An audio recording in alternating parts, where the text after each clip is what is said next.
Ayyana shamaa kam jirtu hordoftootaf kabajamtoota OTSL channel arras wanta haaraa kan isin fayyada jedhee yaada isiniif qabadhee dhufeetiin jira. Egaan irra wanti isiniif qabadhee dhiyaadhee akkaataa itti dark mode WhatsApp keessan irratti fayyadamuu dandeessan isinitti agarsiisa. Yeroo darbee messenger irratti dark mode akkaataa itti fayyadamuu dandeessan isiniif viidiyoo isaa hojjedheetiin ture. Viidiyoon isaa kunoo asitti sagartan kadha jechuudha. Yeroo darbee isiniif hojjedheen ture baay'een keessan jaallataniitii jirtu jechuudha. Dark mode kan jedhamu kun faayidaan isaa waan baay'ee fida jechuudha. Keessumatti iyyuu yeroo dheeraadhaaf WhatsApp keessa teessanii yeroo chaatti garaagaraa fayyadamtanitti iji keessan akka inni hin miidhamnee fi shoora olaanaa taphata jechuudha. Kana bukkeetti illee chaarjiin bilbila keessanii illee akka hin dhumnee fi faayidaa baay'ee kenna jechuudha. Dark mode kun baay'ee ijaaf illee kan namatti tolu, ilaalchi isaa illee itti fayyadamni isaa illee kan baay'ee namatti toludha jechuudha. Kanaaf hanga xumuraatti viidiyoo kana addaan hin kutiin daawwadhaa. Sirriitti isteeppii kiyya hordofaa isiniin jedha. Guyyaa har'aa reefuu gara chaanaalii kanaa kan dhuftanii mobba gana gaannaftan anaa dhufu isiniin jedheera. OTSL ka jedhu kun chaanaalii kiyyadha. Chaanaalii kana subscribe godhaan isiniin jedha. Yennaa subscribe gootan immoo mallattoo bilbilaa kan fuula duraan jirtu kana cuqaasuudhaan viidiyoon isiniif gadhiisu hundisaa akka noofiin isin qaqqabu godhadhaan isiniin jedha. Ammaan durallee viidiyoo hedduu kan barumsa qabu isin fayyadu jedhee yaada isiniif dabarsee waan jiruuf chaanaalii koo kana keessa seenuudhaan viidiyoolee hedduu kan barumsa qaban waan argattaniif galaati daawwadhaan isiniin jedha. Amma gara barnoota har'aatti isin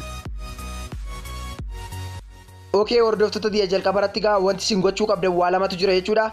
Innis immoo liinkii WhatsApp kanaa Telegram kiyyarra isiniif kaa'eetiin jira. Kanaaf karaa Telegram kiyyaa galtanii last version kan ta'e isa update isa jechuudha. Download gochuu ni dandeessu isiniin jedha. Karaa Play Store keessanii galtanii update gochuudhaaf yoo kaatanii update isiniif hin ta'a garuu dark mode akka inni hojjetuu fi hin ayyamu jechuudha. Kanaaf wanti isin gochuu qabdanii Telegram kiyyarra liinkii isaa waan isiniif kaa'eetiif jiru kan dark mode akka inni mobaayila keessan irratti hojjetu kan godhu liinkii isaa Telegram kiyyarra waan isiniif kaa'ee jiru karaa achiin galtanii download gochuu ni dandeessu isiniin jedha. Akkasumas illee wanti kan biraan immoo faayila isaa jechuudha. Faayila dark mode akka inni hojjetu kan godhu faayilii ni jirti jechuudha. Faayilettiin baay'ee xiqqoodha. Meegabaayitii tokko illee hin guutu jechuudha. Kiiloobaayita 5 hanga 10 hin caaltu. Kanaaf Telegram kiyyarran isiniif lamaan isaayyuu achiin galtanii download gochuu ni dandeessu. Karaa description box illee waan argattaniif karaa barbaadan galtanii download gochuu ni dandeessu isiniin jedha. Amma fakkeenyaaf jalqabarra gaafan WhatsApp koo keessa seenu bifa kanaatiin normal ta'ee naaf fide jechuudha. Amma wanti nuun goonu iddoo kanarraa kan argitan iddoo kana jechuudha. Kana dark mode yookiin gara gurraacha gara kan bareedaa ta'ee fi ija namaa kan hin miine kan bilbila keenya akka inni chaarjii qusatu kan godhu akkaataa itti godhannu irraa isinitti agarsiisa jechuudha. Kana gochuuf egaa ergi WhatsApp keessan isanii liinkii isaa Telegram kiyyarra isiniif kaa'ee jiru sanatti fayyadamtanii update godhatanii booda jechuudha. Gubbaa kanarra dhuftanii wanti isin gochuu qabdanii dootti sadii jirti jechuudha. Iddoo kanarra tuqsadee kana al tokkoof ni cuqaastu. Tuqsadee kana innaas hin cuqaastanii filannoo baay'ee isiniif fida. Wanti isin gochuu qabdanii gubbaa kanarratti filannoo isa jalqabarra jiru ishee kana filattu jechuudha. Ishee kana al tokkoof ni cuqaastu. Saniin booda akka kana cuqaastaniini wanti inni isiniif fidu xiqqoo ishee goda kanarra gasseentanii jechuudha. Zems kan jettu ishee kana isiniif fide jechuudha. Saniin booda wanti isin gochuu qabdan ishee kana al tokkoof ni cuqaastu. Saniin booda akka kana cuqaastaniini xiqqoo ishee gad siqtanii iddoo kanarra iddoo lammaffaa kanarra jechuudha. Kanarra load zem kan jettu kana ishee kana al tokkoof ni cuqaastu. Saniin booda innaasin kana cuqaastanii bifa kanaatiin faayila bilbila keessan keessaa qabdan hunda isaayyuu isiniif fida. Sababi inni isiniif kana fidu karaa itti faayila aan isiniin jedhee Telegram kiyyarra isiniif kaa'eetiin jira. Faayila sana akka download gootaniini lafa download gootan beekuu qabdu. Saniin booda bakka download gootan sana ergi dhaqxanii bartanii booda as keessa ni seentu. Erga as keessa seentaniin booda akkan barbaadaa jiru kanatti lafa faayilli keessan jiru waan beektaniifi amman fakkeenyaaf kan koo use browser kan jedhu kana jala jira jechuudha dhiifama. Kanaaf as jala nan seena.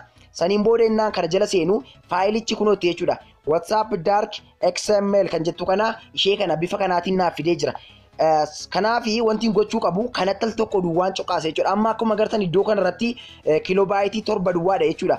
Kiiloobaaytii 7 duwwaa gatii ta'ee fi iddoo waa tokko illee isin jalaa hin qabatu jechuudha. Kanaaf wanti isin gochuu qabdanii faayilicha akka argattaniini al tokkoof qofaa itti cuqaastu. Saniin booda automaatikaalii ofii isaatiin gara daarkii moodii yookiin gara gurraachaatti WhatsApp keessan isiniif deebisa jechuudha. Amma akka argaa jirtan kana WhatsApp koo gara daarkii moodiitti bifa kanaatiin naaf geeddaree jira jechuudha.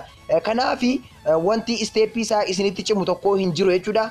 Bifa nama isinitti agarsiise kanaatiin osoo hin dogoggoriin qas jedhee isinii hojjedhe natti fakkaata. Baay'een keessan ni ariifataa ni jirta garuu baay'ee barsiistan jettanii koomentii naaf kennitanii jirtu. Hunda keessan iyyuu baay'een isin galateeffadha. Amma na danda'ametti suuta isin barsiisuudhaaf nan yaala jechuudha. Saniin booda amma akkuma agartan kana gara daarkii moodiitti WhatsAppiin kiyya naaf geeddaramee waan jiruuf bifa agartan kanaatiin daarkii moodii WhatsAppii keessan irratti fayyadamuu ni dandeessu. Akkuma agartan WhatsAppii kan biraa irraa waan adda ta'e mini jechuudha. WhatsAppni inni isin update godhatan kuni amma akkuma agartan iddoo kanarratti wanta baay'ee of keessaa qaba. Kanaaf vershiniin inni kun baay'ee barbaachisaadha. Nama baay'ee namatti tola. Opshinii baay'ee filannoo baay'ee gatii qabuuf kana karaa nama isiniin jedheen galtanii daawunloodii godhachuu ni dandeessu. Ammas al tokko irra isiniif deebi'a. Akka WhatsApp keessa seetaniin tuqsadee kana ergi cuqaastaniin booda ishee kanarra kan jirtu al tokkoof ni cuqaastu. Saniin booda innaa isin kana cuqaastanii filannoon isiniif fidu wanti inni isiniif fidu jechuudha. Ishee kana isiniif fide jechuudha. Use them kan jettu ishee kana ni cuqaastu. Saniin booda innaa isin kana cuqaastanii load them kan jettu ishee kana isiniif fiddi.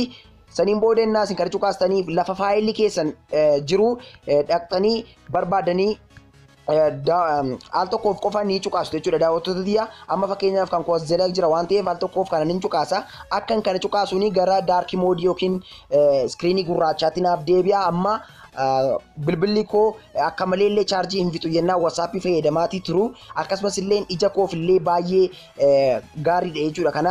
Kana isin fayyada jedhee wanti yaade har'aaf kana fakkaata.